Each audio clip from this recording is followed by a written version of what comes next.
Hello, it is the 15th day of November. I almost said December. Goodness.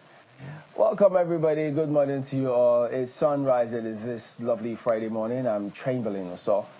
It's an incredible Friday indeed, but one that's going to also be somber at some point right here in the Federal Capital Territory. Well, good morning and welcome to the program. I'm Maupe Ogunyusu. Well, it's going to be a big day tomorrow for residents of Ondo State. They will be going to the polls, and they hope that their choice, their votes will, in the real sense of the word, count. So, Idon Hills, have a look at some of the sights and sounds of the state. And if you didn't know, I know, if you look at this, you would have thought, why you show me Abuja again? No, it's not. That's the beauty of this country. Abuja doesn't have the monopoly of that, does it? Yeah. Beauty of this country. If only politicians would do the right things and let the people breathe. Sights and sounds like this could be holiday sites, tourist sites, where people could just go in and relax and do all sorts of things. But nonetheless, just take you all in. That is where they refer to as the Idon Hills. Indeed, I could have sworn that this looks like a Zuma Rock, or even, you know, more closely, perhaps the Wuye Rock. Yeah, there's a Wuye Hills somewhere right in the heart of the Federal Capital Territory. But no, this is Idonre in Ondo State. And I still remember for many years when our current co-anchor, in John McQuash, then she was in the Thompson, used to travel around this country bringing us beautiful visuals of different places in this country under the program called Travel Guide. I remember Idonre was one of the places that actually made quite an impression on me when she traveled to Idonre. Getting to the, you know, exploring the hills, getting to the very hilltop of one of the highest mountains there, and telling us just what the journey was like. I mean, I could have sworn that I had been up Idonre myself just watching that. But tomorrow, the people living in Idonre, as well as other parts of Ondo State, will be out in their numbers to elect a governor. I'm reluctant to say a new governor. But hey, you know, when even if the current governor is returned, he will be termed as new because he has to renew his oath of office. But that is basically what it is. So I can say, I think it's okay to say a new governor for the state, regardless of whoever, you know, is elected at the end of the day. But in the meantime, these are some of the sights and sounds that Ondo State has to offer. I think it's also in Ondo we have the warm springs. Is it in Ondo State or is it Ekiti? Yeah, Ekiti. Ikogosi is in Ekiti. Yeah. Okay. So yes, between Ondo and Ekiti, don't forget that Ondo and Ekiti used to be one state. I mean, essentially they're brothers until they were separated by lines. Isn't that what boundaries are? Lines in the sand. But you know, I understand that some of they said the Ogun Festival, part of it is celebrated on this hill. Ogun Festival? That's what I heard. Interesting. So I thought, oh, okay. I told you. I told you. Boundaries and lines are nothing but lines in the sand. Wow. Lines in the sand. We're listening only recently to something from the Boundary Commission, and they were saying, you know, the boundaries were drawn with were marked with rivers and you know, some natural occurring. Maybe one of these hills now might be a boundary between. That's a naturally occurring boundary, and they were complaining about how some of the rivers had since gone dry, and and there was really nothing to demarcate that, you know. So before you know what's happening, when people can mix freely, you now begin to wonder, sorry, what precisely is the border? But that's basically what's happening between Lagos and Ogun State now, where it's very difficult to know where Lagos ends and where Ogun State starts. But well, yes, sometimes it's good for development to take over all those places, so that those in border towns will also get a lot going for them, not just far-flung city centers, as it were. But one of the key leaders, traditional leaders in Ondo State, have a look at his palace, in case you might have passed it as well. Yeah, that's a place of the Olowo, isn't it? Look at how it just, you know, we still have, I think it's only recently we had some persons, I think in Abuja as well, had that meeting about the role of traditional rulers and what needs to be done. But who knows, all of those may not be a consideration in terms of how these elections go tomorrow in the state. But at the end of the day, they expect this kind of serenity all through. The beautiful, modest-looking palace, for the Olawa of Owo. We know Owo is a very important town, too, in Ondo State. And, the culture between, they have a very unique, culture, a unique dance, very similar to that of the Edos. When you see the people of Owo, you have to ask, what is the connection between them and the people of Benin, of the Benin Kingdom? Well, I'm sure that when you look at the fact that Ondo is not so far from Edo, there certainly would have been some cultural assimilations perhaps over the years. And the language also very unique in its own way. If you do not understand the language, don't say I understand Yoruba, I can speak the language. It will shock you. It will shock you that you'll just be lost.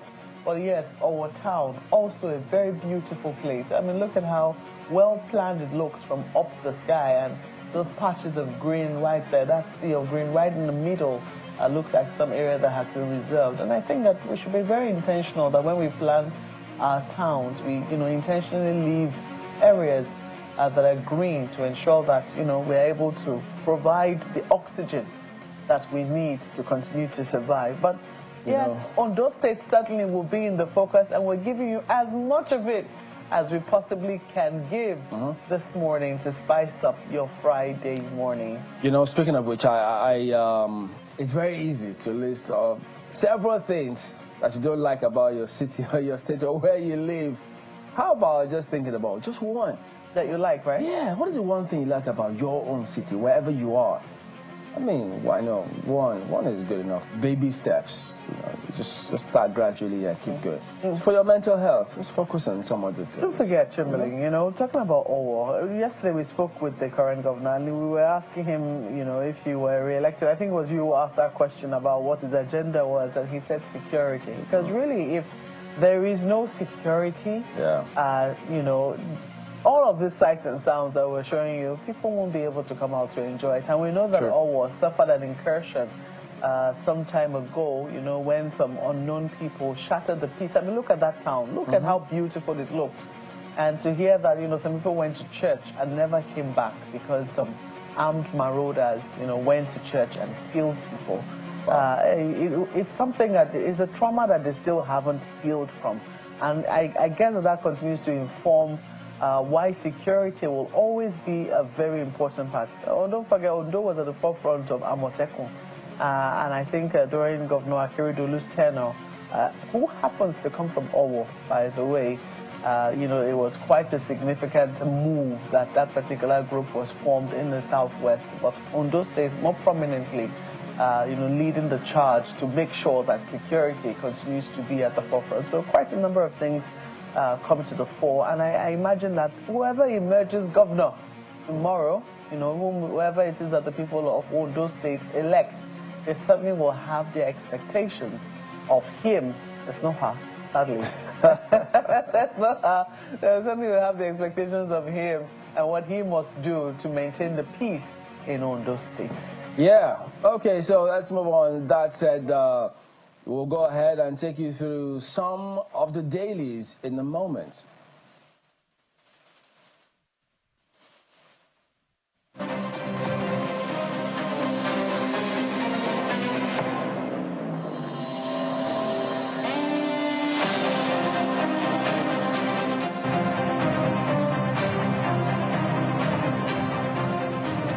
But Nigerian Tribune this morning, and of course they are talking about the forthcoming elections in Ondo State tomorrow, which will be a big day.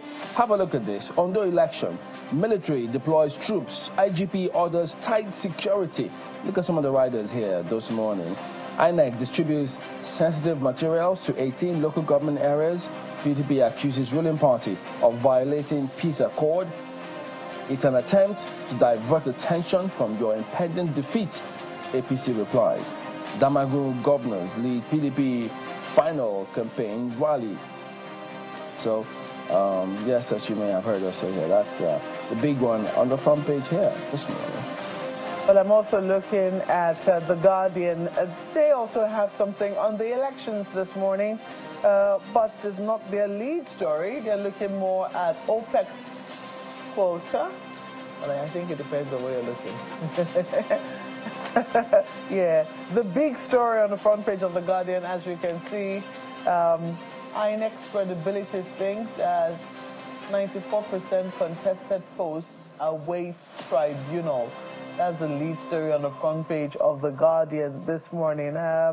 You also see this Ondo Guba election, systemic distrust, voter apathy, economic hardship may mar poll. So these are some of the highlights that we're seeing on the front page of The Guardian this morning. They also have the story, oil-backed loans, OPEC quotas threaten federal government's 47.9 trillion naira budget plan. So it does appear that this budget will be laid and before the end of this month, perhaps, and we're beginning to see that on the front page. And the Guardian highlighting concerns about oil-backed loans, OPEC quotas, which could hamper just what it is that the federal government is projecting.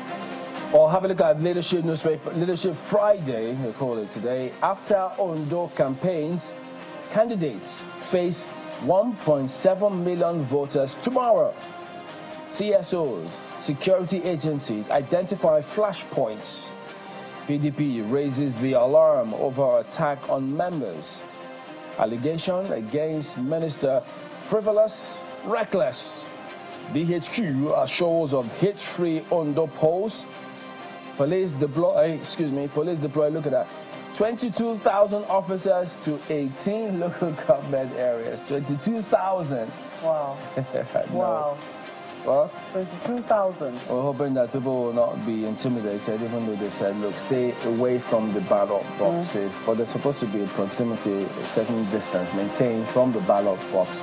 But all of those issues, Some I guess... say that's 8,000 less than what was deployed in Edo. And I wish that all of them will be deployed, or some of them will be deployed in name only.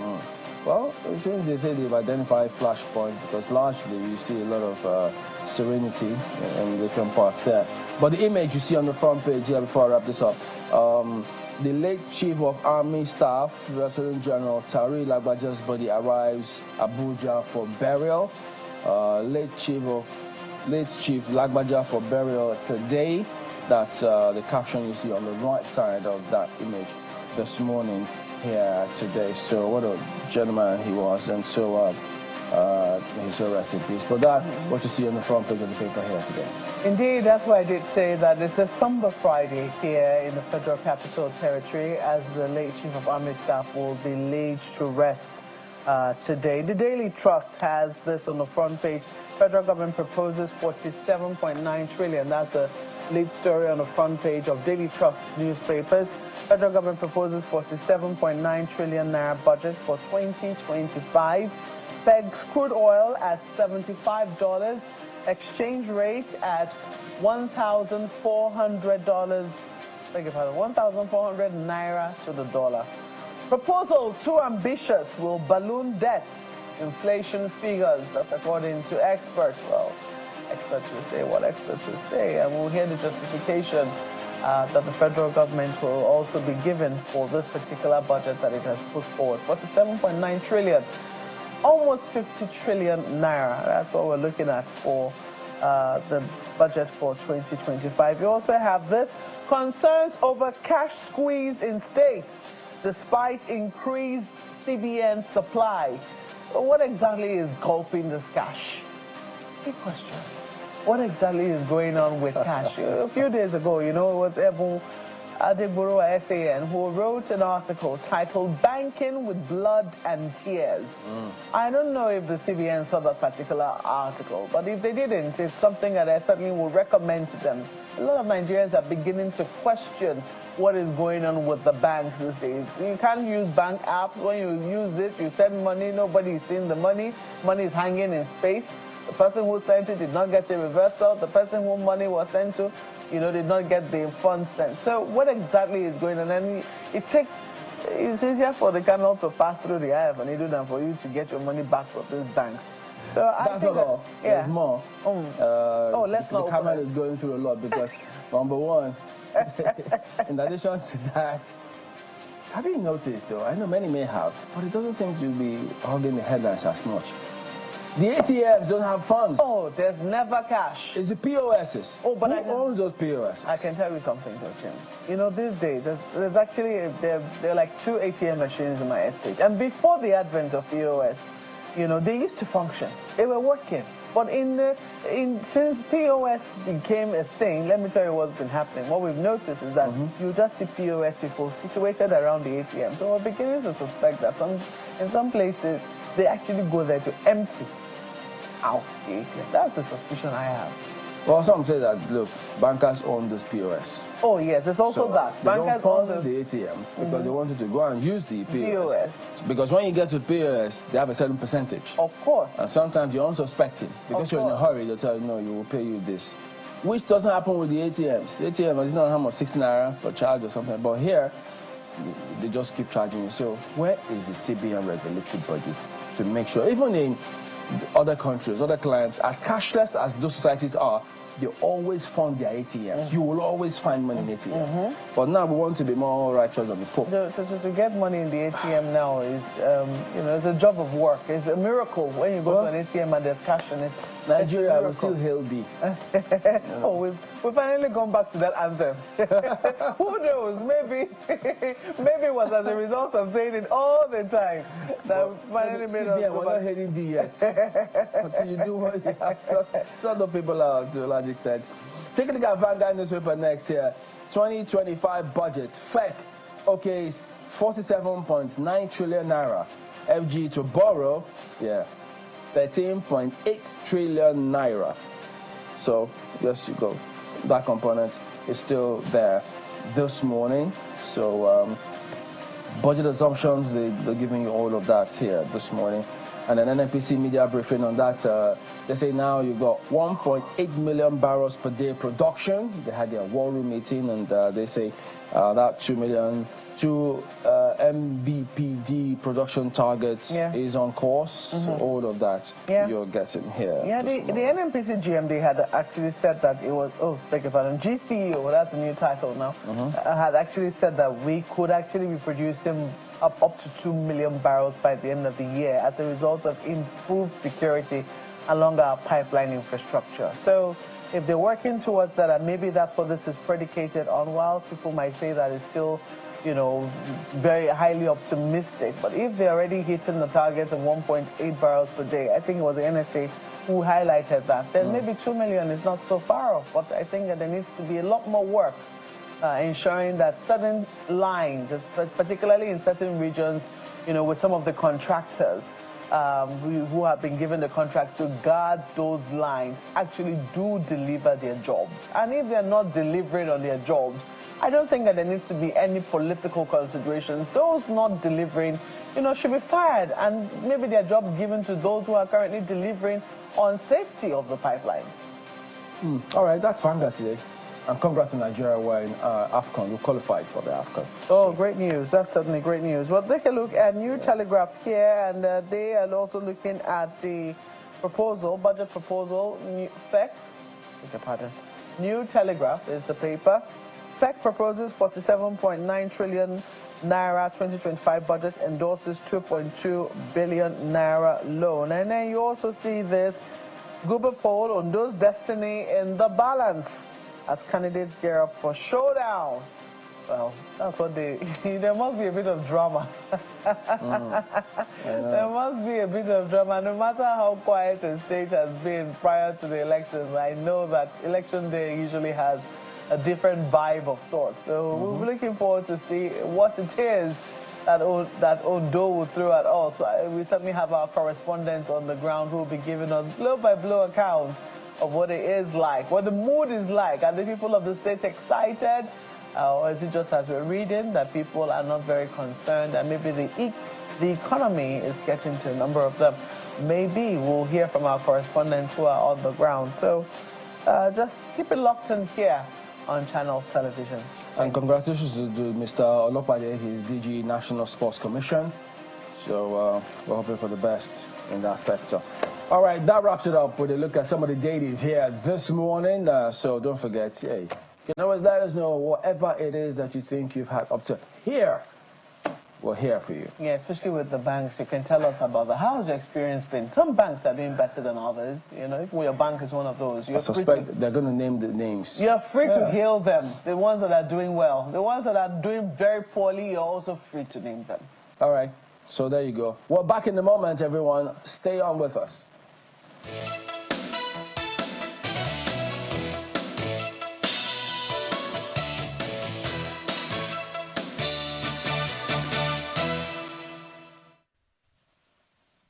We are beginning to see the gains, what we call Tinubu gains. Hundreds of bandits are killed today, every day. Tinubu gains. You move everywhere in our own country today, free of fear. Tinubu gains. Things are changing. These so-called Lakurawa, or whatever you call them, they are making a mistake. Nobody ever dares Tinubu and win. Nobody. They have come at a wrong time. Nobody has ever defeated Tinubu. And you are going to be defeated. And we'll kick you out of Nigeria, one after the other. Things will change in our country. And it's already changing. Many parts of our country today is living in peace. Go to the Niger Delta. Things have changed. Today, we have gotten to 1.8 million barrels of crude oil. We have not seen this for a long, long time. Tinubu gains. Beginning little by little, this welfare to the rich is stopping, is coming to an end in Nigeria. Special things going to the very rich, no more. Central bank is clean. Nobody is making one dime in our central bank, unlike up to 2023. Tinubu gains. And the Naira will be stabilized.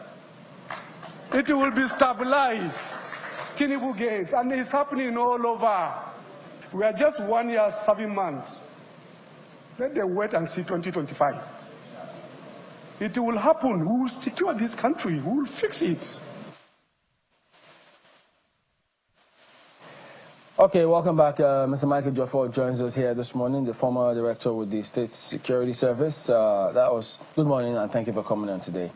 Well, the NSA there was talking about they will secure the country, given assurances that things are moving in the right direction. They've got the cooperation of all of them, heads of security agencies working together, and it raises a lot of questions severally.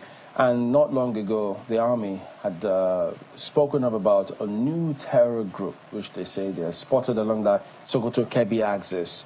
They were calling for all sorts of cooperation from the locals there. But from your perspective, what is your thinking about this narrative, about this Lakurawa terrorist group? Well, first of all, it is heartwarming to hear from the NSA that all the security agencies are working together, unlike before, because I had watched this the event. So it's heartwarming. If he can, on that point, say that they are working together, that means they are working together. But I also have some challenges, before I go to the issue of this new terrorist group.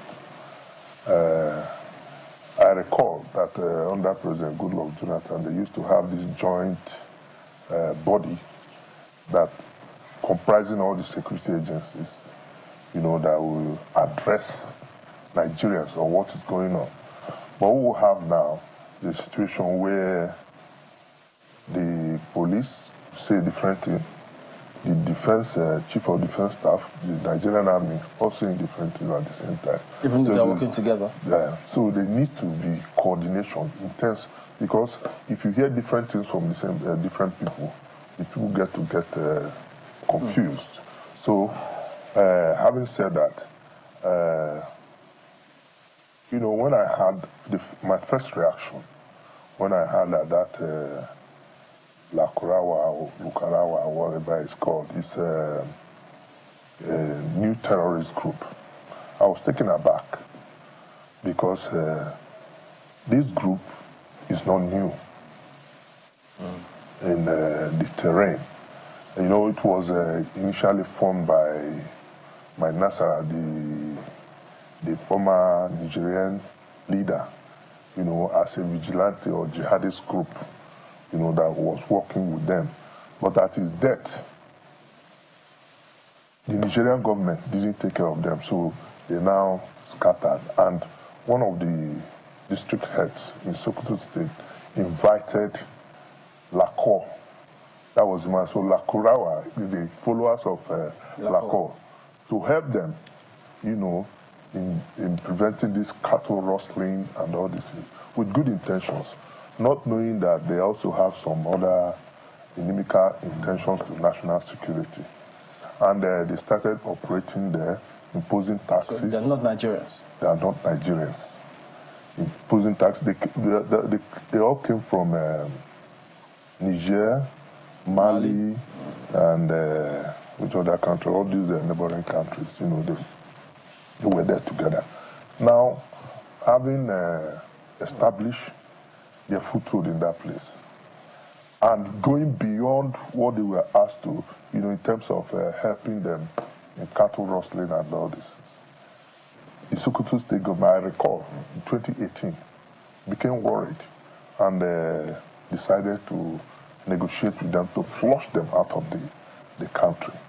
And some of them from Niger, from Mali and all this is left after the negotiation, leaving the Nigerian elements in Nigeria, the recalcitrant ones in Nigeria. And ever since, they've been operating on a very low, the security, the intelligence agencies were aware of the activities and they were following them. Where were the security agencies when they were invited? Because, I mean, how could someone even invite them in the first place? Is it that security agencies saw that happen and decided to just, okay, look the other way, let it happen?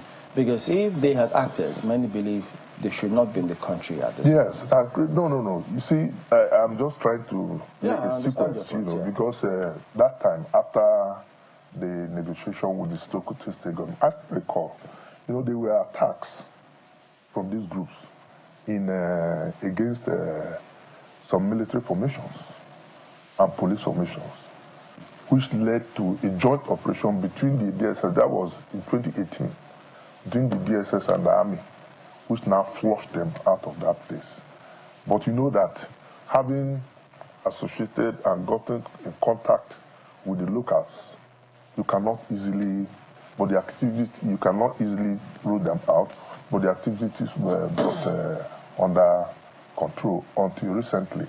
You know, after the military took over, some of them again joined their compatriots, but because of lack of this border control, you know, the multinational joint task force was no more effective as it was used to be, and that gave rise to the resurgence of the activities now that they are saying it is a new terrorist.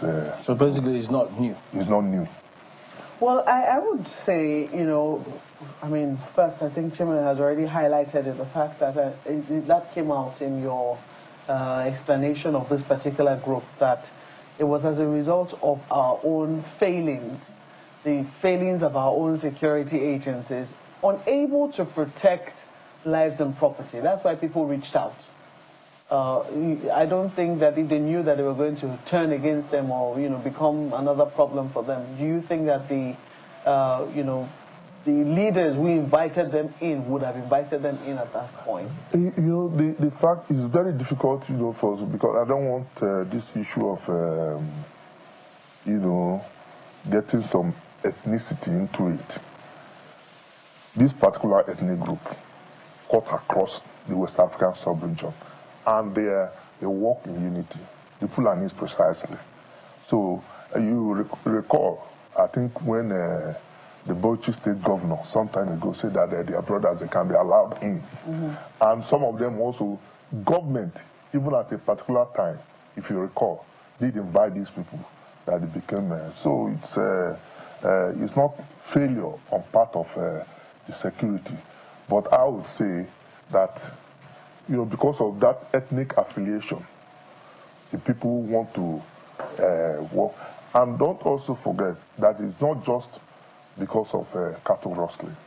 They have all these religious ideology of pursuing jihad, in all these particular areas. So that could account for the affinity, not knowing that it's now become inimical to national security. But I can tell you that the security and intelligence forces were aware of the activities and put them under control. It's it's very worrying that because I guess that's part of the reason why people have been talking about state policing, local policing, because when people have affinity for things that are external, because okay, we have relationship. I mean, relationship with other ethnicities is not only peculiar to northern Nigeria. If you look at other parts of Nigeria that share borders with other neighboring countries, you will find that within the border region, a lot of them actually do share. There's a strong affinity. Southwest, where you have Southwest, Benin Republic. Benin Republic, exactly. Those areas, even if you go to Adamawa, where it's in the north now, sharing border with Cameroon, people around the border area with Cameroon will also have affinity with those areas. Even in the south region, Akwa Ibom to Cameroon is also, a very short distance. Yes. So I'm just wondering. There's a difference. Do you think that if we had like our own local policing system, people would actually still have this, will be looking outside, regardless of the affinity that they share with all of these other people? That's a very important question you raised. The difference between the affinity in the north and in the south, that most of these things are ideological, based on religion, pursuing of religious ideology. So that's the difference. But in other areas, you see intermarriages and all this relationship being extended to all this. Then coming to the second part of your question, which I have said times that number, as long as we continue in this country to gloss over looking at the demerits instead of the merits of state police, we continue to go around in circles. I can tell you that if the state police is established, and I don't know what brought it to a halt again, because the president did give assent to it that they should go ahead, the National Assembly, but for whatever reason, it has been slowed down. I can tell you that if you we create the state police, the people are aware of the environment. They are conversant with what is going on. If strangers coming close by in the Republic of Benin, if a stranger comes into a community, they will easily identify that this person is a new person. But a situation where you have lack of adequate manpower in terms of our security, to man our security challenges, the locals are not educated to the point of even assisting the security agency. It becomes a problem. So there's need for the creation of state police, no matter the merits or the disadvantages you have. I believe very strongly that the advantages far outweigh its disadvantages. And now, you've also said that we are aware of this group. I mean, that as far back as 2018, almost 6 years, and we actually invited them in. We invited in a log infested with. No, the district heads, not we or the government. Well, by we, I mean the district heads. They are Nigerians. Yes. So I'm using we collectively as Nigerians. Nigerians invited them in. But I'm just wondering, that tag, terrorist group, were they officially known? Those particular group of people, were they officially known as a terrorist group when they were invited in by the traditional rulers? No. That's the point I was trying to make initially. These are religious ideologies, and they were also helping in preventing people of cattle rustling. Indeed. So they didn't know. I'm surprised, that they were just easily classified as a terrorist group, even though they have some affiliations and links with the local and some of these terrorist organizations, international terrorist organizations within Niger and part of Nigeria. But their number, as at that time, you know, I wouldn't want to go into details. Their number is not anything to worry about to have easily classified them terrorists, because I actually believe but is it by numerical strength? Of course, yes. Is it by numerical strength or by ideology? Ideology, people will be there to pursue the ideology. Oh.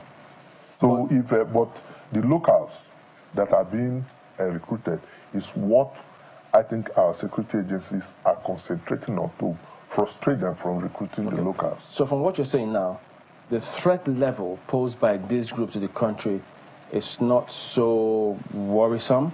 But what about how widespread is their influence? Yeah, in intelligence practice, you don't underestimate any threat. Yeah. You don't underestimate any threat. But what I'm saying is that the threat being posed by this group is not as alarming to the point that we should worry. But that is not also to say that we shouldn't bother about it. You know, the bandits that are well established and the Boko Haram. Presently, this group is stationed in about 2 local governments in Sokoto and possibly 1 or 2 again in Kebbi. So they are not widespread. So I think it's good for us now. We have an opportunity to deal decisively with them now and flush them out. But Boko Haram too was not widespread at the time. It was a very little group before they grew. So in that context, should we not also be asking ourselves, how are they getting their supplies? How are they being funded? Are we able to trace that, do you think? Of course. You know, these groups, they impose taxes, local taxes on the people. Why local government people you see, the advantage we have here now is that, granted that to some extent, that the issue of Boko Haram was mishandled, we have learned our lesson. So that is why we should not allow this one to grow to the extent of, you know, the Boko Haram, where we now have so many fronts to contend with. We are contending with Boko Haram in the northeast. We are contending with bandits in the northwest, mass kidnapping. So I think the government, with intelligence, has the capacity to deal decisively with this issue before it escalates. I am just a little curious when you talk about, how will I put it now, when you talk about the classification of terrorist groups, can you give us an inkling into how a group, because I would also imagine, you know, when you, first and foremost, let's deal with that question. How does a group, I mean, how does it escalate into being classified into as a terrorist organization? Well, terrorism, first of all, is an attempt to overhaul the government or create fear and panic among members of the public. You know, why not dismissing because like I said, if you recall in 2018, they've been able to attack some police stations and military formations as far back as 2018. That is not going on because government took necessary action then to stop their further spread. Now, what I'm saying is that the question you are asking is how do you now classify them terrorists, or how do we make them not to grow to that extent? They have some affiliations, like I said, don't forget that I mentioned this Jamaatul Nasrul Islam. You know, they have affiliation with them. It's ideologically religious and ideologically based.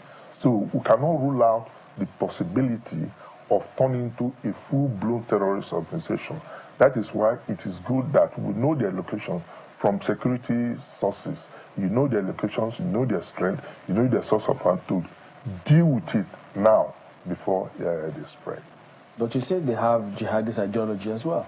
Yes. So you also can suggest that that's an attempt to take over government at some point. Yeah, like I said, they have some international affiliations. Don't forget that the person who formed the group is no more. Then the man, the Lakurawa, who is no more. So it's now that they don't have that clear, defined leadership, it becomes very easy to deal with. Very easy. It becomes easier, not very easy. Okay. It becomes easier to deal with. So the question then will be, do you think we have, or what measures, have you noticed any strategy that we're adopting to also deal with spreading their, containing their propaganda and then some of those ideologies that they are spreading? Because if you want to target that number, you never can tell who other people, how many other people have at least subscribed to the ideology, which may eventually spring up much later.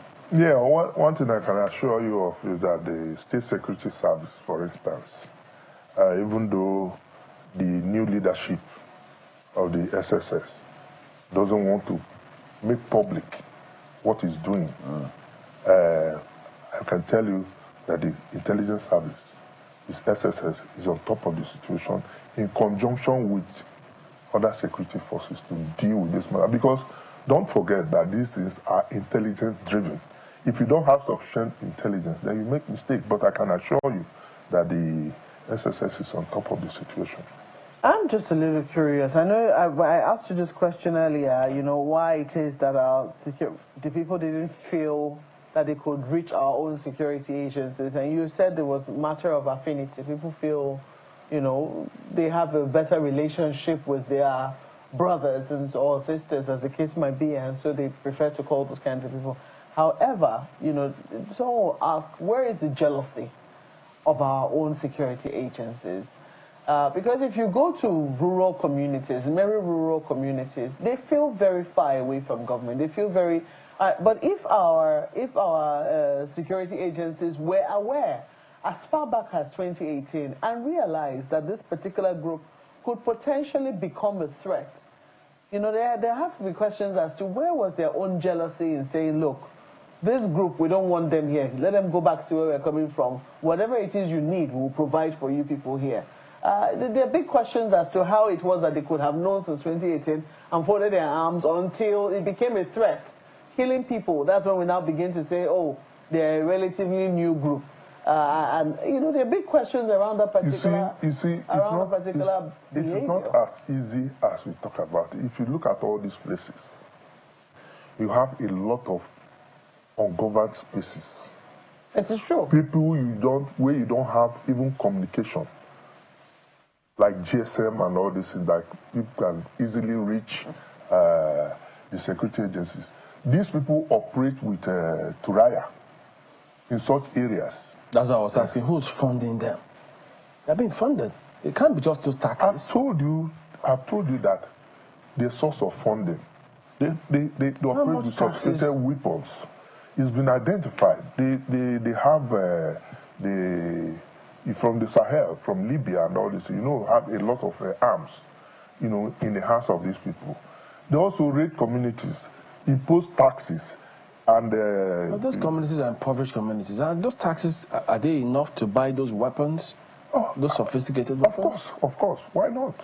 And if you collect 1, 2, 3 from people, don't also forget, like I told you, they have affiliations with some of these international terrorist organizations. So they could also be getting their arms. And there's a lot of inflow of arms.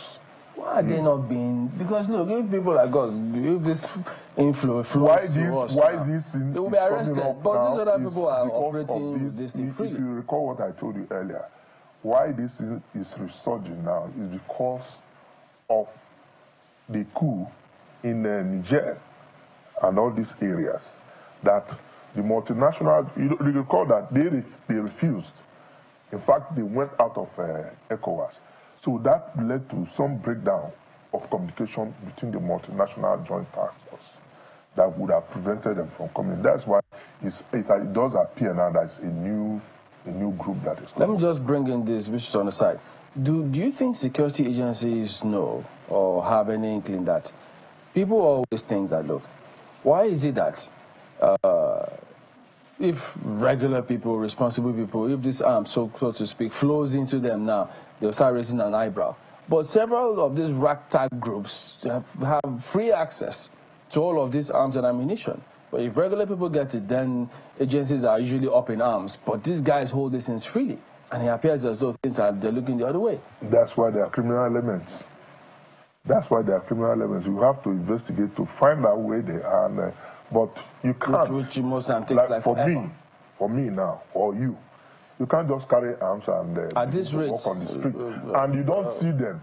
Those criminal elements carrying this in the. But we see some headers with arms. People see them regularly. You see images, pictures.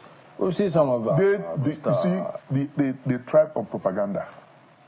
Some These of them, terrorists, who takes the photographs? Some of this who takes the videos? Some of this is not propaganda. We have seen some of those. Who takes the video? It doesn't matter who takes the video. They do it by in themselves. Nigeria. They do it by themselves as a means of propaganda to see that they have support and they can operate freely. They can't come out to confront the military or our security forces just like that. So far so good. Are you impressed? Even though I haven't quite heard the response, I mean, about the jealousy of our security agencies, do they ever, wonder why people would prefer to go and call an outside group instead of, calling them and, seeing that sort of situation and not raising some objection with the people who have done that? You see, when we saw all these things, don't forget that these security agencies are made up of Nigerians with their shortcomings in terms of underfunding, in terms of technical equipment. So it's like they have rules of engagement. But this criminal element, the terrorists, don't have rules of engagement. You can see everybody shouting. By the time you go, you hear it's the people violation of rights and all this. But when they operate, because they don't have rules of engagement, nobody talks about their atrocities, just like the way the security agencies are talking about. Some of these things, they need to do something, because people keep saying those who don't have rules of engagement, they don't have this, they don't have that, but they are doing things and disrupting systems of responsible people. And it appears as though it's going on, unchecked. People will feel, no, if they can have it, why can't I have it? But you don't want society to begin to think that way. That's why agencies need to do something real quick. But I believe very strongly the government is doing something very strong, very urgently too. We need to also see, not just here, but just give us a minute. We need to cross over to our correspondent in Ondo State. The elections are coming up tomorrow, so they are there on ground. It's been, at least we'll find out from them if it's been peaceful or otherwise. Tokwe Kutoyi joins us now from Akure, the Ondo State capital, to give us an update on what is going on at the moment. Tokwe. Good morning, Chamberlain. We're here live at the INEC headquarters in Alagbaka area of Akure in Ondo State. And presently, there's not much happening here at the INEC office. All we have here are just security operatives, staying here and keeping vigil to ensure that there is no breakdown of law and order. Because before now, we've been told that materials and all the election officials have gone to the local government, 18 local government areas in Imo State, the RAC centers. So this morning, some supervisors also left in Ondo State, not quite long. However, we have here the Director, Voter Education and Publicity here, Dr. Temitope Akamu, who will be shedding more light on what the people of Ondo State will expect tomorrow, 16th November 2024. Dr. Akamu, thank you very much. What should Ondo people expect? Firstly, I'm an Assistant Director of Voter Education and Publicity for INEC Ondo State. Ondo people should not expect nothing less than a very credible, a free, and a fair election. And this is the product of our tireless planning all over for almost a year now The planning procedures has commenced for over a year. And if you can see, from our timeline of activities, we have 13 timelines of activities. As I'm talking to you, 12 have already been completed. The remaining one is the conduct of election, and that is coming up tomorrow. And when you look at our dashboard of activities and timeline and yardstick, presently we have surpassed 95% of our preparedness. And that tells you that Ondo State people are in for a very good and smooth election. The whole process has been done seamlessly. We've enjoyed cooperation and synergy from every stakeholder, realizing the fact that we cannot do this thing alone, and except by or via collaboration of all stakeholders. And this has been what we have achieved. So, I mean, we have enjoyed so far. There have been collaboration with political parties. We have been collaboration with security agencies. There have been collaboration with civil societies. And make mention of all the stakeholders. They have collaborated well with us, and we have also collaborated with them. And that is the reason why we are achieving this. In your intro, you said that this place looks so cool, so calm. Yes, it's because all materials, sensitive and non-sensitive election materials and men and material, they have moved. They've been moved to local government. They left yesterday. As we are talking right now, they are on their way from local government to various registration area centers where they are going to be camped overnight, so that there will be a smooth transmission from that rack into various polling units. And the essence of this is to ensure that polling units are opened early. And we have resolved in Ondo State, INEC Ondo State, based on lessons we've learned, the application of lessons learned in our previous elections, that our polling units are going to be opened early enough before the polling commences. As I'm talking to you, it's a resolve that we have come to, and we are striving and we are making sure that we make sure we achieve this, that voters will not have got to wait for us. We will be the one to wait for them at the various polling units. We are going to be there early enough for voters to cast their vote, and they are going to cast their vote seamlessly.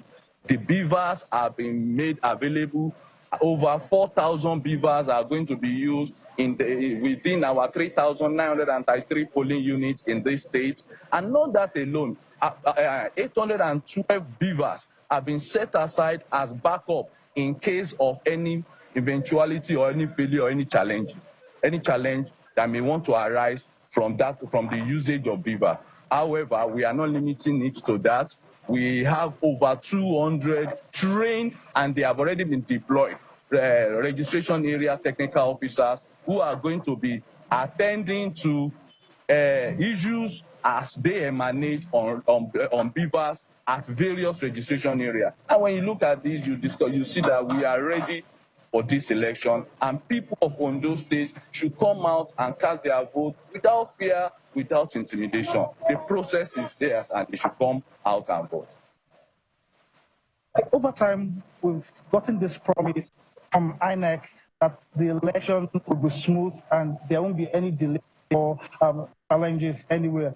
But we're going to hold INEC accountable for what you said, that INEC officials and INEC materials will be at the polling units early enough, and voters will meet the INEC officials at the polling centers. So what about Ondo South senatorial, the riverine communities, where it's always very difficult? Sometimes you have to go by boat to most of these places. What assurance are you giving to people in that area that INEC officials will be there early enough? Yes, we have two local government that fall in what we describe as difficult terrain, and these two local governments are Ilaje and Ondo. They are within the riverine area. They are within the riverine area, and they are regarded as difficult terrain.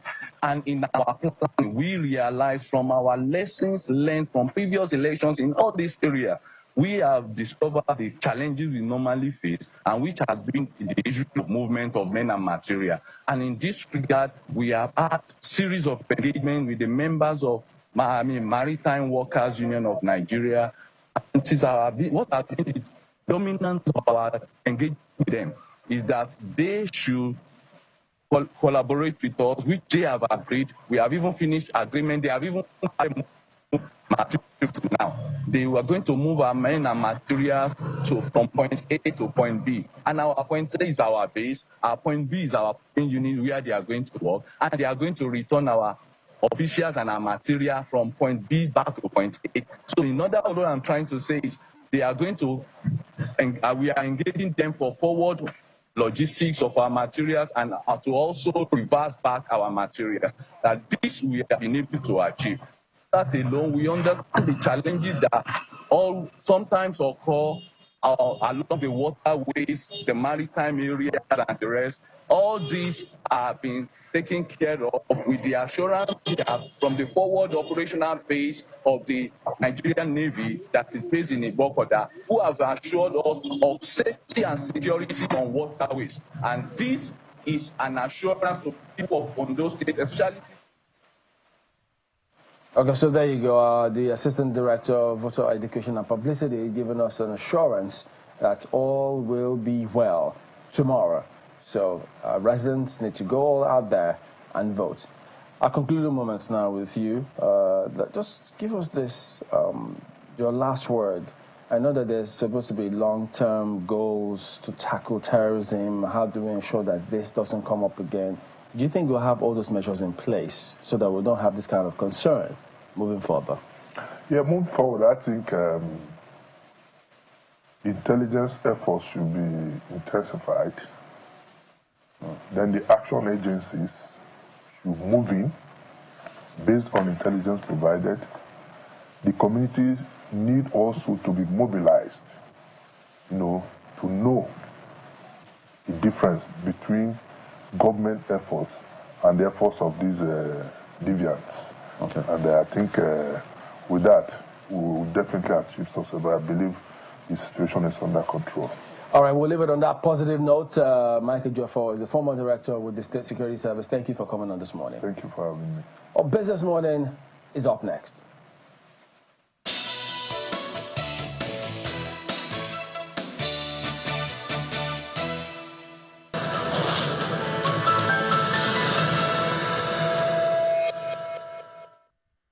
Well, hello and welcome to the Thank God It's Friday trading session right here in Lagos, Nigeria. Let's get a check on what's playing out with oil prices now. We see oil prices are down with signs demand in China. That's the world's biggest crude importer continues to underperform amid its uneven economic recovery. And we see Brent, that's down 0.9%, about 1%.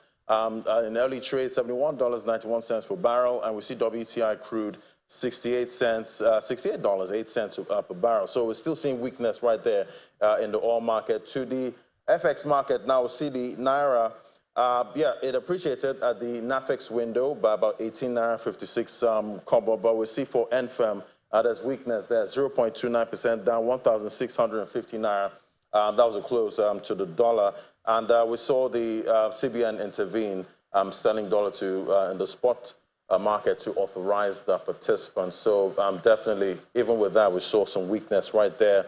And to other stories, you see the Securities and Exchange Commission is pushing for stronger laws to protect Nigerians from illegal investment schemes, including Ponzi and pyramid schemes.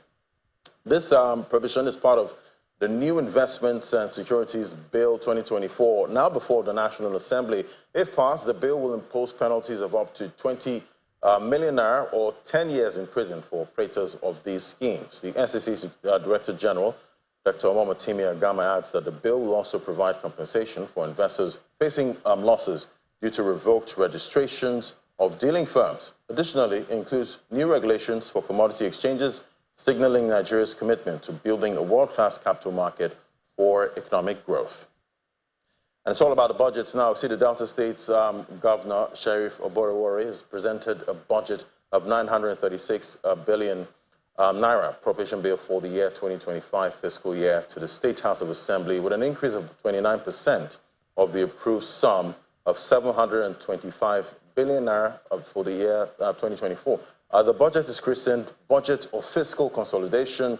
Is made up of recurrent expenditure of 348 billion naira, representing 37%, and capital expenditure of 587 billion naira, representing about 62% of the total budget.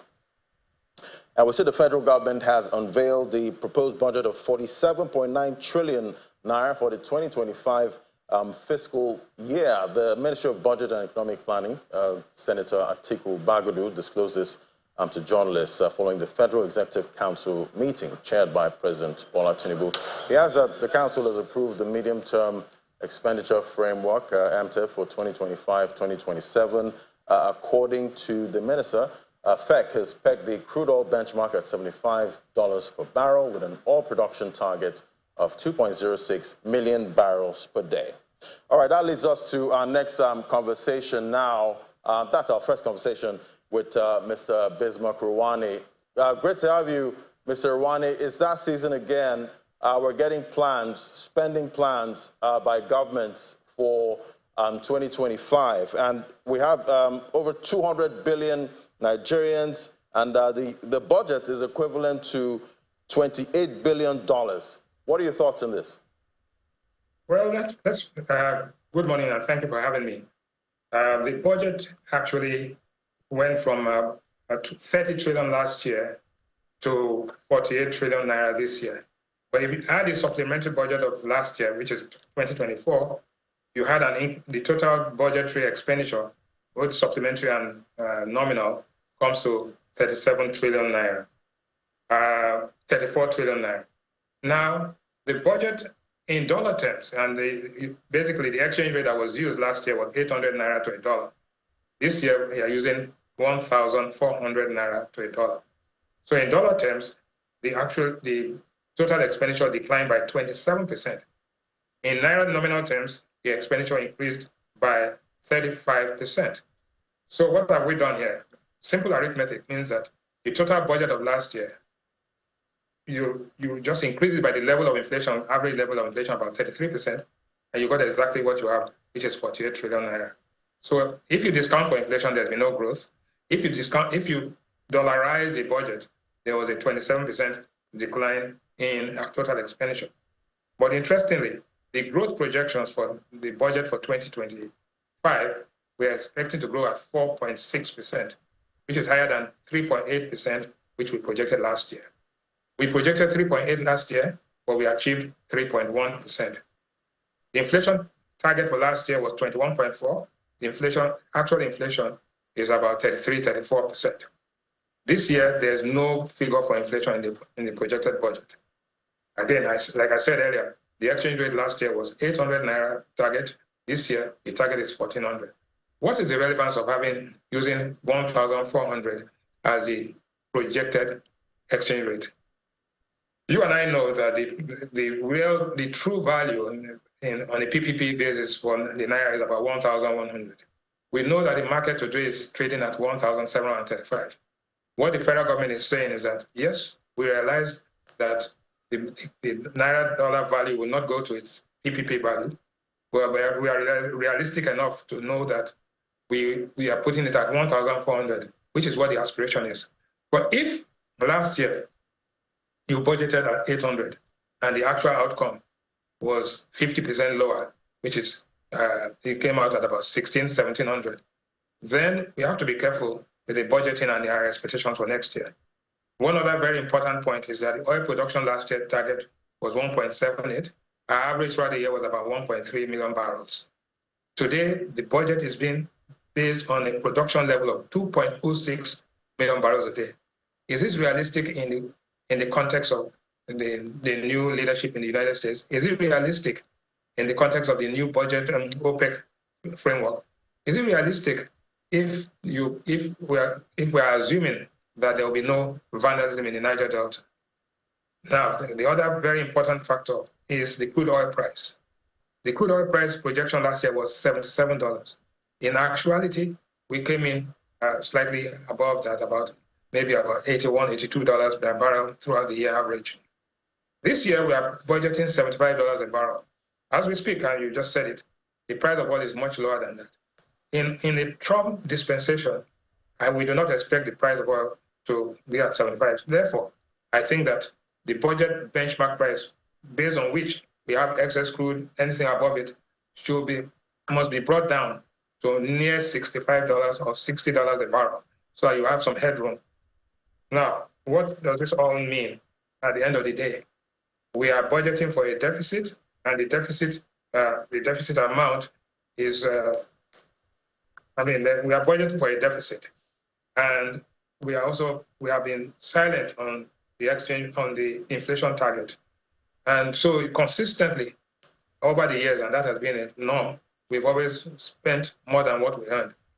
But this time, I think the earnings are going to be much stronger because of the reduction in subsidies, because of the reduction in, theoretically, the reduction in leakages, right? And a strengthening of the basic format of fiscal consolidation will take place. So, generally speaking, it's early days. We have the medium-term expenditure framework. We have the budget for 2025.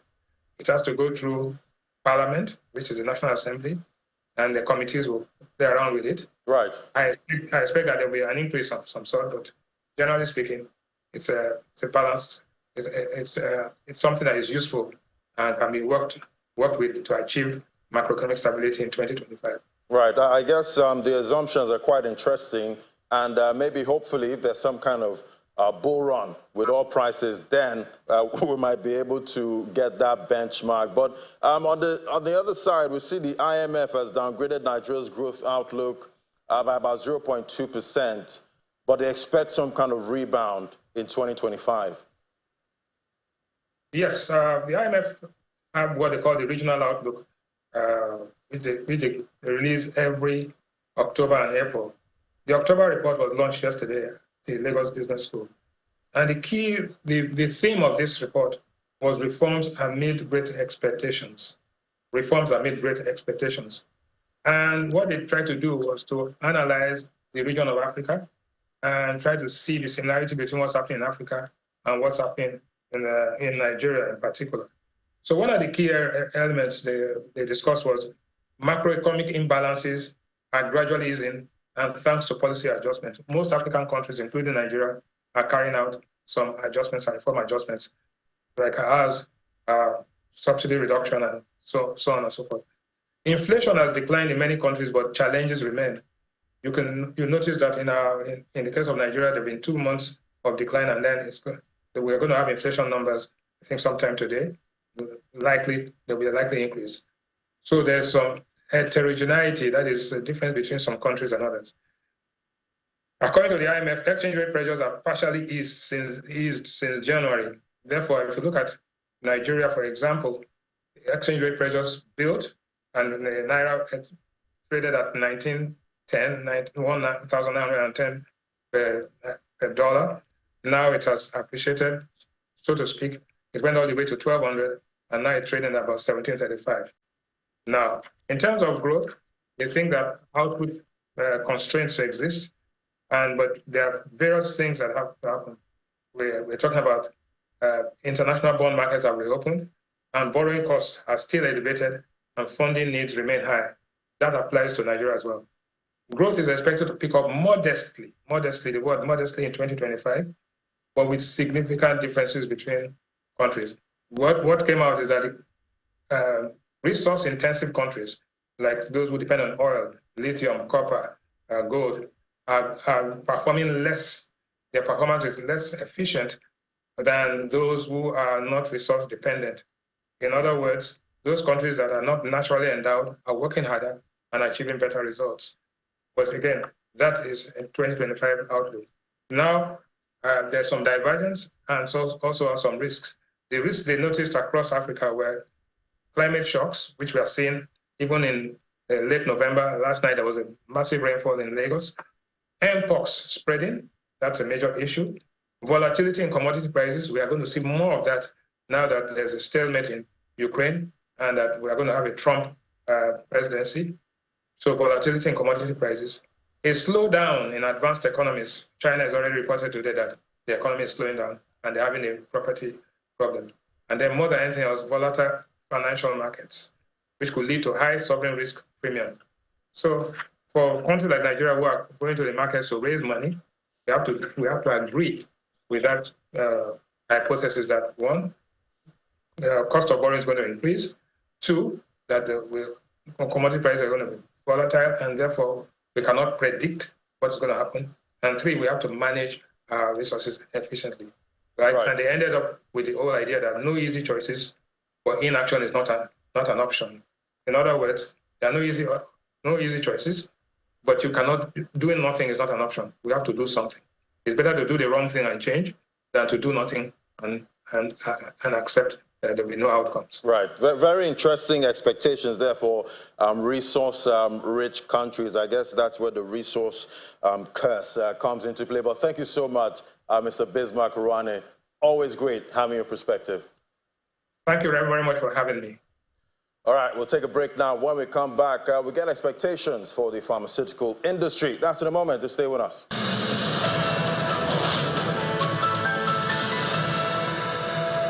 Welcome back. Well, we're expecting Nigeria's October inflation data later today. And right now, pharmaceutical inflation is still a cause for worry as purchasing power keeps being eroded. But let's get an outlook for the industry now.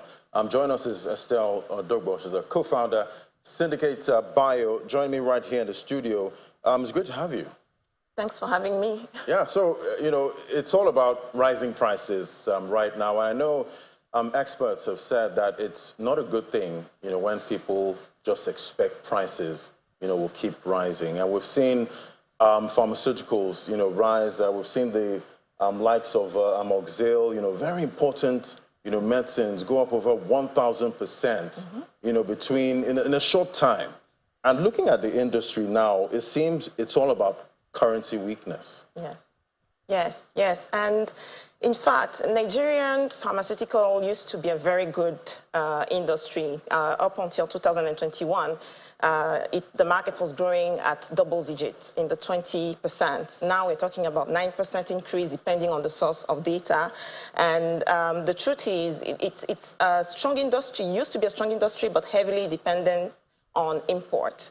And of course, with the fluctuating currency, it becomes much harder for local manufacturers to be able to import even APIs, because 70% of all pharmaceutical products actually come out of the country. So this is one of the reasons why the prices of very essential medications have risen to some very ridiculous amounts over the past year.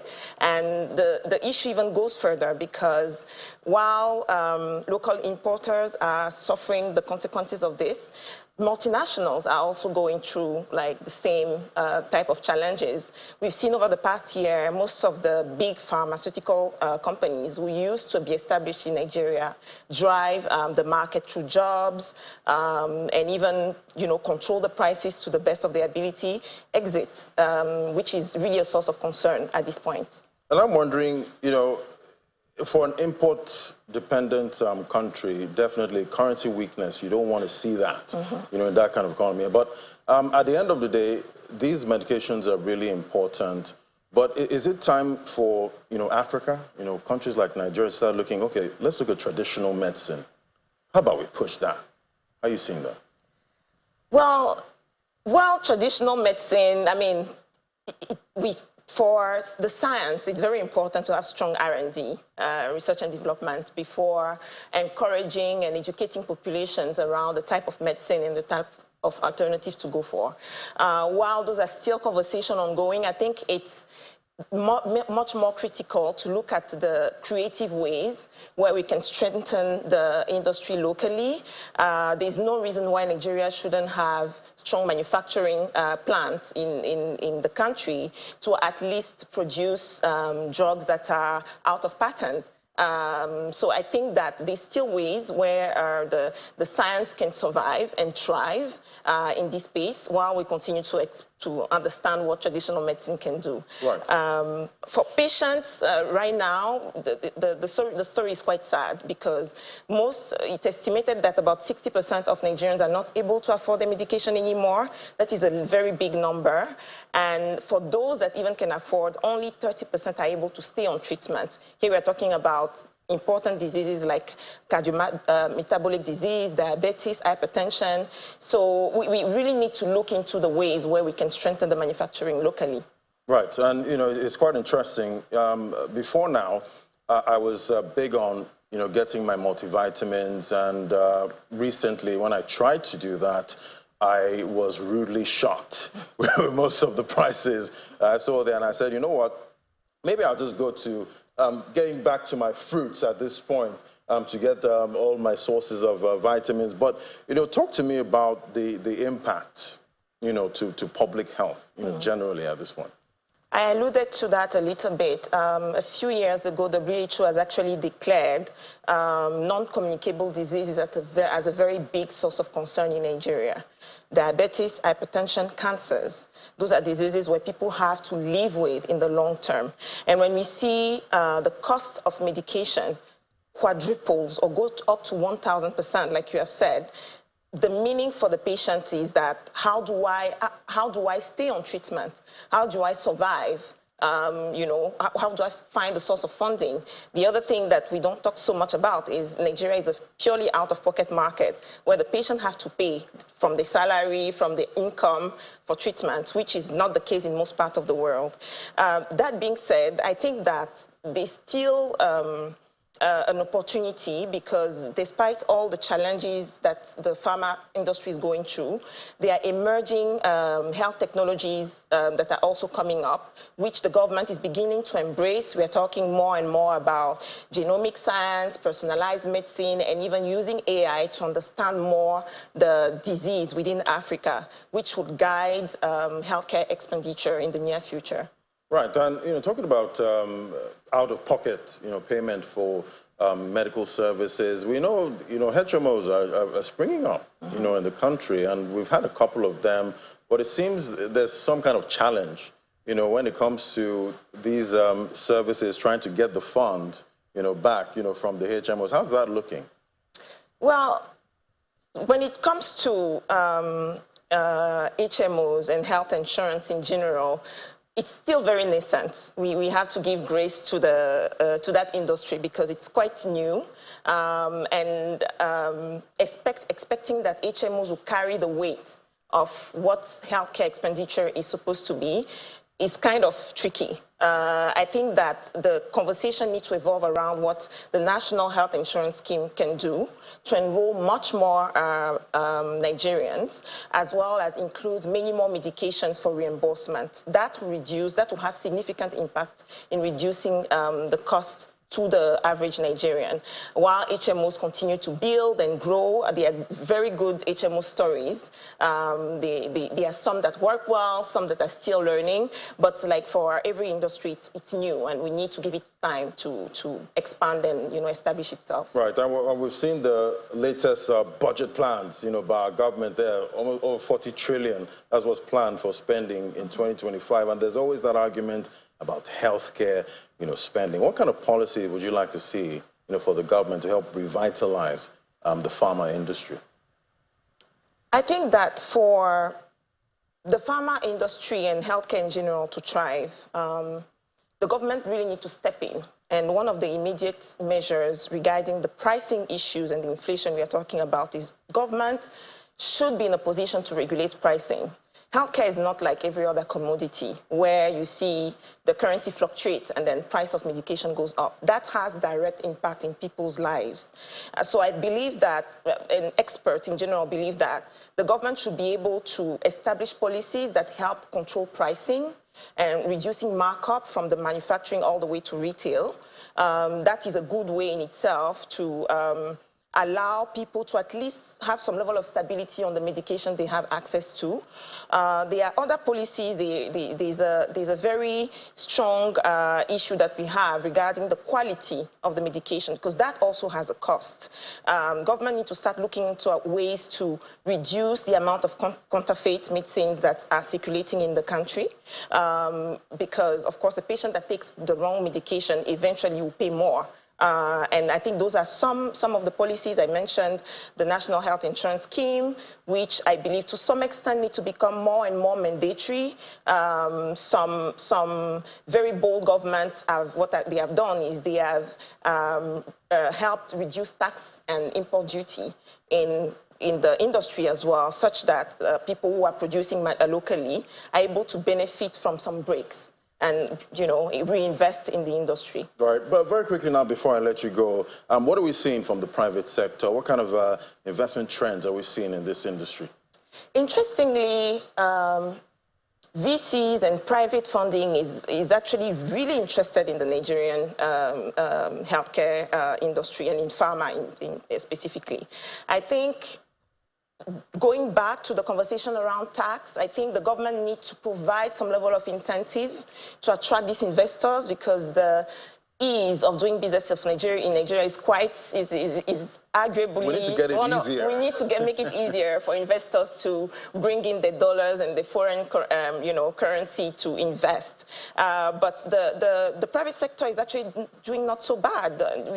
We've seen a lot of new private hospitals. There are also quite a number of new local manufacturers that are betting on healthcare. So I think that that shows that the private sector can work hand in hand with the government as well to provide this level of alternative funding that can cover up for the deficit we are seeing in. And I hope they win, most of these bets. So thank you so much. Thank you so much. It was great having you, Estelle Douglas, who's the co-founder, Syndicate Bio. Yes. Thank you so much for coming on today. Thank you for having me. All right, so that's it from me on Business Morning. Definitely, I'll give you an intraday analysis later on Business Incorporated by 1 p.m. I hand things over now to Chamberlain.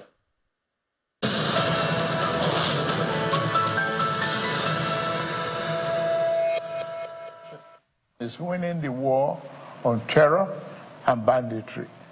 Our target is to eliminate all threats of Boko Haram, banditry, kidnapping for ransom, and the scourge of all forms of violent extremism.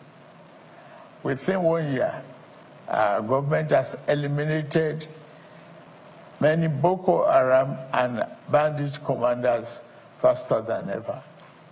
As of the last count, over 300 Boko Haram and bandit commanders have been eliminated by our gallant troops in the northeast, northwest, and some other part of the country.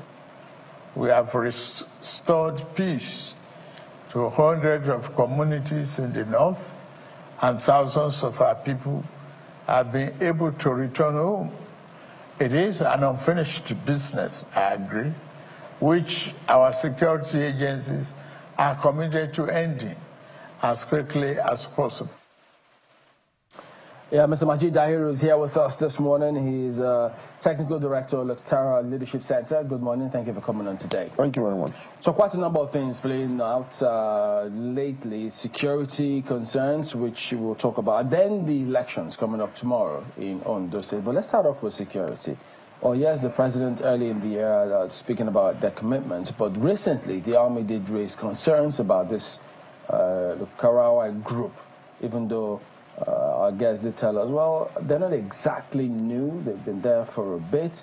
But he says, yes, there may be concerns, but he kind of just tapered it all down, saying, well, yes, they would need to do what they have to do. But let me get your impression about how this is even with us in the first place. How did we even get here? Thank you very much.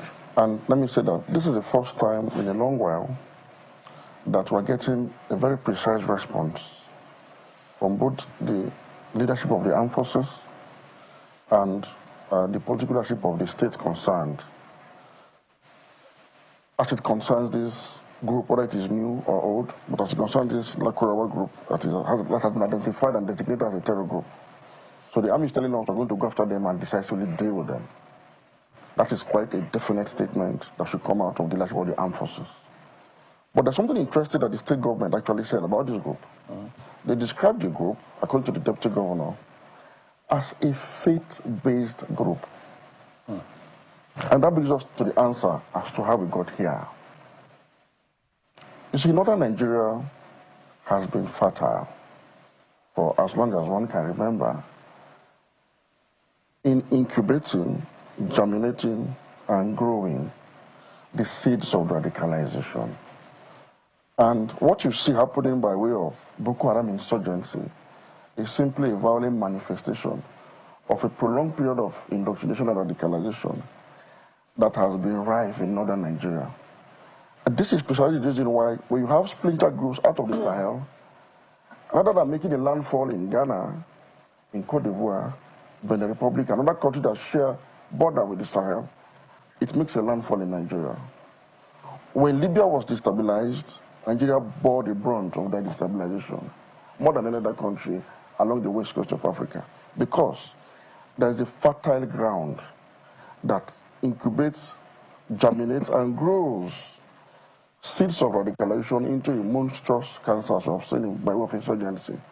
Lakurawa is just one of those groups. And we're likely to see more groups like this in the future sprout from this very fertile ground. We don't learn our lessons? Because we've not done anything to make this land not so fertile anymore for such groups. What is constituting the fertility for those grounds? Political Islam in northern Nigeria. Political? Islam. Islamic separatism of all kinds. When the Salafi movement made a landfall in Nigeria in the early 70s, northern Nigeria lost that secularity that was the old northern region. When Samadu Bello was able to weave a mosaic of religious and ethnic groupings into a comprehensive northern identity under the banner of Ariwa, that was as Christian as it was a Muslim, or in essence, neither Christian nor Muslim, that was all inclusive.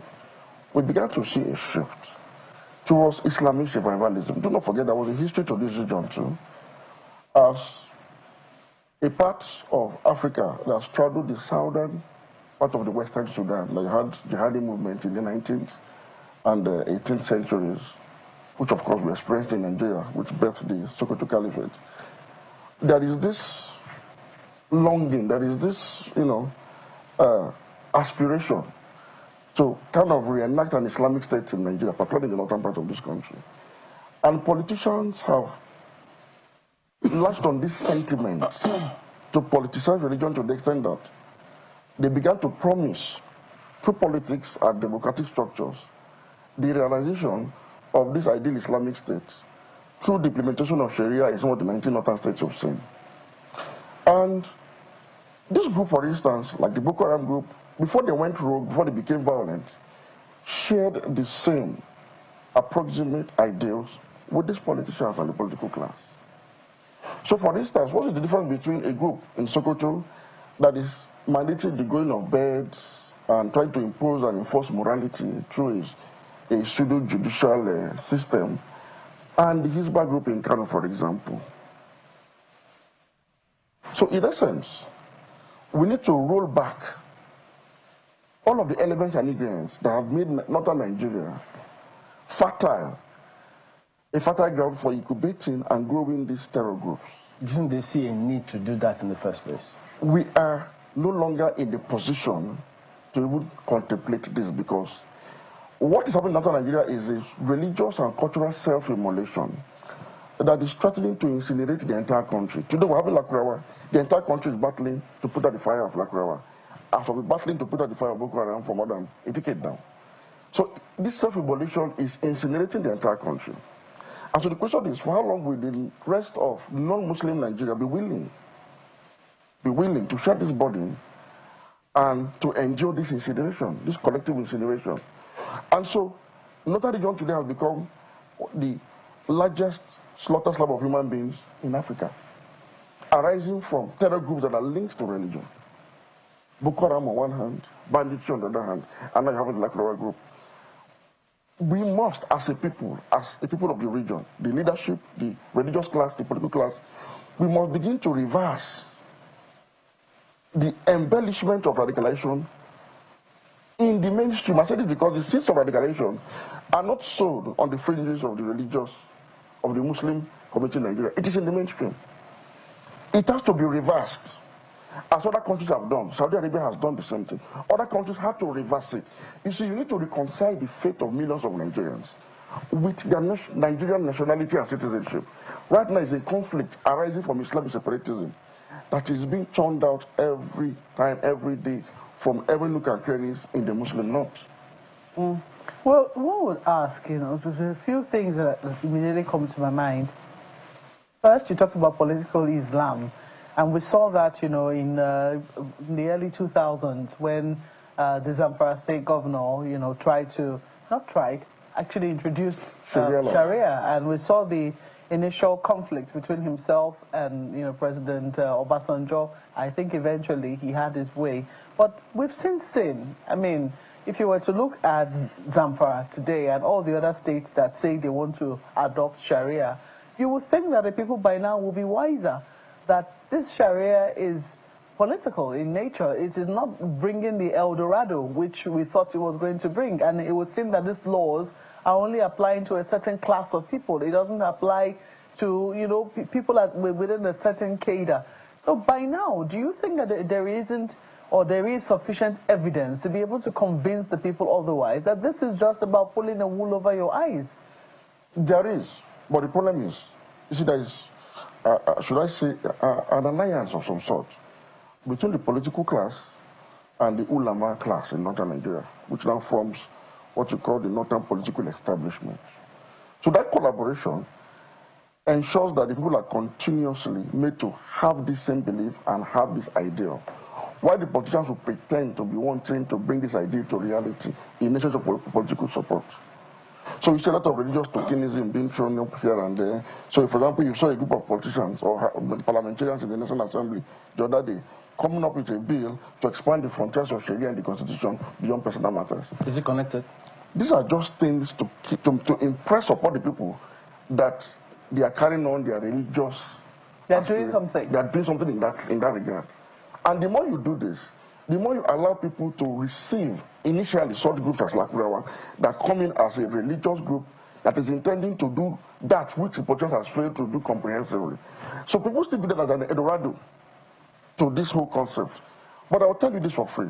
You see, the Nigerian Constitution, as secular as it is not in conflict with Islam or any other religion. In fact, it enhances your Islam because it allows you the uninhibited practice of your Sharia faith. For instance, as a Muslim, I do not take alcohol because of my religious beliefs. There's nothing in the Constitution that compels me as a matter of citizenship obligation to take alcohol. The Constitution does not compel me to steal as a matter of citizenship obligation. So everything that I'm not supposed to do as a Muslim, the Constitution guarantees me the right not to do same. So why are they seeking the expansion of the... Because you want to impose your own will on others. And this is a secular state. And Nigeria must remain secular for the interest of all of us. So the step towards reversing this trend is to secularize northern Nigeria. We must dismantle all religious imprints in government structures. We must separate the state and religion effectively and dismantle all religious laws that have been imposed in northern Nigeria, dismantle all of the structures like Hizbah and Co., dismantle it. We need to secularize the North as it was in the First Republic. In the First Republic, you didn't have such challenges. The North was progressive. There was nothing like Boko was haram. That was why the Northern region was able to be the largest university in West Africa, in northern Nigeria, by a Muslim leader. But today, there is a conflict now as to whether Western religion will neutralize our faith as Muslims, if we'll embrace it wholeheartedly. And you have scholars that are daily, as we speak, churning out ideas that are polluting the system, and the politicians that are benefiting from it, because there's another aspect to it that benefits the politicians, and that is identity politics. In 2023, for example, it was scandalous for anybody who is citizenship-minded enough to realize that the two leading parties had to pick candidates from the Muslim North, either as running mates or as candidates. For example, the APC picked a Muslim from the South and had to back that candidature with a Muslim from the North. The PDP just saying its own voting formula and picked a Muslim from the North. You know why? There is this general consensus that has been accepted that the Muslim North will always vote for religion in every electoral cycle, irrespective of the competence or otherwise of the contending candidates. So political parties have controlled to that, consensus because of political gains. So this is what benefits the northern politicians, that makes them reluctant and not see the danger that this whole system portends for all of us collectively. Yeah, but the people who, because we know that during Boko Haram, there were scholars and there were, let's say, ulamas and teachers who were willing to actually counteract this, ideology of Boko Haram. They did so, at the expense of their lives. Some people will say that it's not very popular. That what this ideology which you hold, this stance which you hold is not. In fact, if anyone, the fact that people can say this is owing to the secularity of Nigeria. But there are places where you will be in danger to say things like this. So I'm wondering if the political class do not see the need for it, and they know the amount of work they will have to do to roll it back, who exactly are we going to turn to? It has to be the leaders themselves. It has to be the leaders of the region. The Muslim community today must have a self-realization, must come to a self-consciousness as to the fact that what we practice in Nigeria is a Muslim religion that is not even Islamic. I've made this point severally. You see, the most Islamic of states is not the one that is totally dominated by Muslims or that is governed by Sharia. An ideal Islamic state, in line with the tradition of the Prophet of Islam, are secular, pluralistic states where you have equality of citizenship of all, irrespective of ethnicity and religion or race, where there is fundamental human rights guaranteed to all, and most importantly, that is democratic leadership recruitment process. So if you ask me today, countries of the West, like the United States of America, like Great Britain, like Germany, where you've seen an advancement in racial and ethnic and religious integration enough to produce apex strategy for these countries that do not come from the majority demography. These are the most Islamic of states. While the countries like Saudi Arabia and Iran in the Middle East are simply Muslim states, Muslim countries. Because I'll tell you this, as a Shiite Muslim, I will not have the freedom to practice my Shiism in Saudi Arabia as I would in the United States of America. Similarly, as a Sunni Muslim, I can't practice my Sunni Islam as I would want without inhibitions in Iran, as I would in Great Britain. So even for Muslims, we have more freedom to be Muslims as we deem fit and understand in these Western countries than so-called Sharia-dominated countries.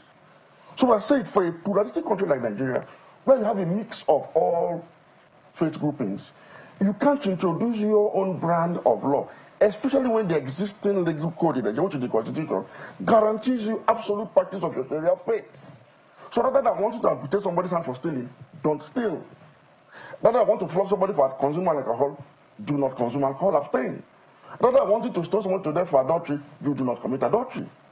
That is what the Constitution has guaranteed you.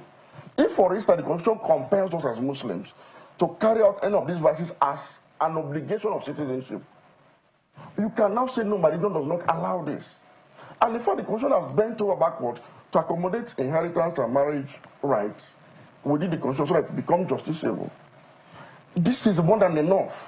So what I'm saying in essence is, we must secularize this country, beginning from northern Nigeria. Though you have jihadi groups sprouting out in the north and not any part of the country, except where it is fertile, where it is receptive of these ideas. It is very easy to penetrate the community using religion. So when people tell that this group has been in the northern part of this country, long before they became terrorists, it was because they were using religion as a bait to gain legitimacy amongst the people. That's all. So tell us then, since you know how challenging it can be with religion in this country, yes, how do we approach this? We do not have a choice. The Muslim leadership in this country, starting from the Sultan, the political leaders must at this time begin to do what other countries have done. Nigeria is not the only country with a significant population of Muslims. Egypt is a majority Muslim country, but it is a secular country. Turkey is a secular country. Tunisia is a secular country. That's why you do not have Islamist groups that have jihadi ambitions taking root in these countries. The solution to Boko Haram, the solution to all faith groups that have gone rogue and intend to go rogue, is to secularize the society so that you do not create that fertile ground for their ideologies to be accepted in the first place. You must do that work. We must radicalize the entire society. It's not enough to take a few people that have gone rogue already and take them to a camp and think you can radicalize them alone and bring them back to a society that is heavily radicalized. Look, I know what I'm saying. And until we have a change of heart, look at what happened with the young lady in Sokoto, Deborah Samuels. She was accused of blasphemy. And not a single voice came out to say no. It's against the laws of Nigeria to carry out mob action on somebody who you allege to have committed blasphemy. you saw prominent religious authorities coming out to air their support for that level of barbarity. What do you expect people in the region, why do you expect them not to aspire for the ideal Islamic state where, in their opinion, blasphemy will attract this same level of punishment legally? So, in essence, what I'm saying is, what you see Boko Haram doing or Lakurawa is putting to practice what has been preached over time and still being preached. What is still being advocated for by politicians just to gain political support. So they're not in a hurry to lose their privilege, as we speak, because if you have an enlightened society, some of them are not being in this privileged position that they are in today, but the country is collapsing around us. And again, the rest of Nigeria cannot continue to fold their arms and watch us be the trigger for the collapse of this country. So they need to also speak up and not play the ostrich and shy away from issues like this. They need to identify these issues and put it on the table. We need to de-radicalize. We need to go back to the true practice of Islam that is tolerant. Because part of what you're saying, because if you look at those countries you mentioned, look at Turkey, look at Saudi Arabia, even Iran, look at the development and the research and the breakthroughs they're having in all of those areas. Yes. But we don't seem to see a lot of these things here. We seem to be religion on one hand and Al-Majiri on the other hand. So we need to change. We need a cultural kind of revolution in the north. And the time to start was yesterday. Well, that's on the one hand. What about those who say, well, maybe what we're seeing, as you talk about northern Nigeria and, you know, being the trigger point for the collapse of this country. And those who also argue that what about the other separatist groups in other parts of the country? Isn't that like a replica? The only difference is that this particular one seems to be using religion as the anchor point. Thank you very much. And religion is a very dangerous thing to use, either for political agitation or insurgency. You can resolve the problem of Nigerian militancy today if, for instance, you increase the reservation from 13% to 25%. We can bring it under control. In fact, the fact that the government of Obasanjo established the NDDC, the dual government established the Ministry of Niger Delta, and we've seen some, you know, some movement here and there in terms of giving more back to the people. You've seen that situation being brought under control. It's economic in nature. It's tangible. You can resolve it materially. IPOB issue in the southeast, for example, was largely political. You had the government under President Muhammadu Buhari that decided to marginalize the entire region. So that feeling of not being wanted pushed them towards that other option of a Biafra ideal state. But you would agree with me today that that favor seems to have dropped because of just one single action that the president took, the current president, President Ahmed Bola Tinubu, by appointing a Southeasterner as one of the service chiefs, the chief of naval staff, who comes from Enugu State. You can see that that tension in the Southeast appears to have been doused. And you can see that he's doing more in terms of rapprochement between himself and the rest of the region, even when he did not get up to 5% in any of the states in that region. He did not use that as a basis to engage with that part of the country. So you can see that allied engagement between himself and the progressive of that region. It is being resolved. But religion is when somebody has been promised a higher goal, you know, some level of utopia after the afterlife. He's doing everything possible to secure a place there. That is the opium of religion. That is the poison that comes with religion. And we're saying religion should not be this destructive because it is clear that God created man in his image. But man has created God in his own imagination as a vile, wicked, destructive God that is full of hatred. We need to recreate that in our imagination. And I'm saying that the responsibility for this is the Muslim authorities themselves. The drivers, the ideas, the ideology, the indoctrines driving Boko Haram is still very rife today as we speak. It's not been, there is no attempt to reverse it. That was why when Governor Ifeanyi attempted to regulate religious practices and preachings, I supported it.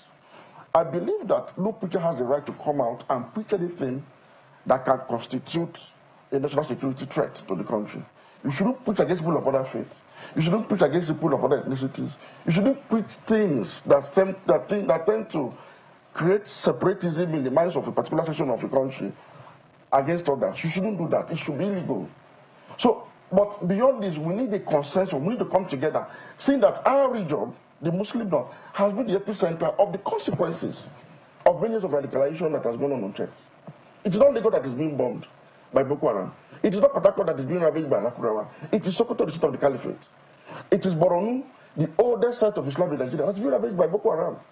So what this should tell us that We have embarked on self-immolation for so long that it is now instigating the entire country. And we must put the brakes at this time. Well, just one more thing before you go. Tomorrow, Ondo State citizens will hit the polls for elections. I know several people have said, look, this happens time and again, and it may be a similar narrative. Even though INEC you say, look, yeah, we're putting everything in place. What will your impressions be on this thing? You see, the greatest tragedy of our democracy is that there are no alternatives. So the people of Ondo have no alternatives to choose from. There are no clear alternatives. The PDP and other opposition parties have not been able to come out clearly to oppose by example. You know, in a democracy, you have failure of leadership. We can always talk about failure of the ruling parties. Yeah. But there's even a much bigger issue of failure of opposition. Nigeria has a problem of failure of opposition. We've not seen anything radically different from what the APC is doing, either at the center or the state level, by the PDP. We've not seen. So the people of Ondo today are going to this poll not having a clear idea of what to choose from in terms of tangibles in good governance alternatives. It's not there. So things like ethnicity, religion, and of course monetary inducement is going to decide who will be the next governor of Ondo State. Wow. Well, it's up to them to prove everybody wrong. Exactly. So we'll see what happens. Mr. Majid Dahiru, thank you for coming on this morning. Thank you very much for having me. All right, there you go. That wraps it up today and for the week as well. Well, what a week it's been. Thank you for watching, but you could be rest assured that we will bring you all there is for the forthcoming Ondo governorship elections. So just keep it locked with us here at Channels. Thank you for watching. I'll see you next time. I'm Chamberlain, so goodbye. And for those who want to, follow the burial ceremonies of the late Chief of Army Staff, we're certainly will be bringing you those pictures as soon as we get them. The burial is slated for 3 p.m. later today. Yeah. We certainly will be bringing you those pictures live from the cemetery. Well, thank you so much for watching. I'm Maupe Ogunyusa.